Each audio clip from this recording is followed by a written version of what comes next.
வீட்டில் உள்ளே இருக்கிறவங்க கிட்டலாம் பேசி போராடி இவ்வளோ தூரம் வந்துட்டேன். இப்போது உங்ககிட்டயும் பேசி போராடணுன்னா பெரிய விஷயமா இருக்குது. உள்ளே வரும்போது எனக்கு பேசவே வராதுன்னு சொல்லி இப்போ நான் தான் நிறைய பேசிகிட்டு இருக்கேன்னு நினைக்கிறேன். என்னத்த உங்ககிட்ட வர சொல்கிறது.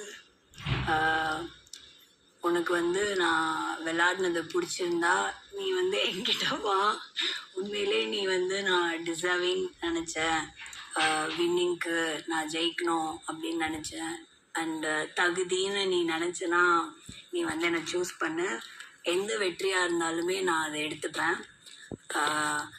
இது வரைக்குமே ஒரு தோல்வியை பார்த்து நான் வந்திருக்கேன். ஆனால் அதுக்காக நான் இந்த வெற்றியை நான் கேட்கல. ஸோ என்னோட விதத்தில் நான் இந்த கேம் அணுகி விளையாடி நான் ஒரு வெற்றியை பார்க்கணுன்னு நான் நினைக்கிறேன். அது எந்த வெற்றியாக இருந்தாலுமே நான் இங்கேருந்து ஏற்றுக்கொள்வேன். ஸோ உனக்கு என்னை பிடிச்சா மட்டும் நீ என்கிட்ட வா. உனக்கு கொஞ்சம் கூட ஏதாவது டிஸ்சாட்டிஸ்ஃபேக்ஷன் ஏதாவது இருந்துச்சுன்னா கூட எனக்கு வேண்டாம். உனக்கு என்னை பிடிக்கும்னு நான் நினைக்கிறேன்.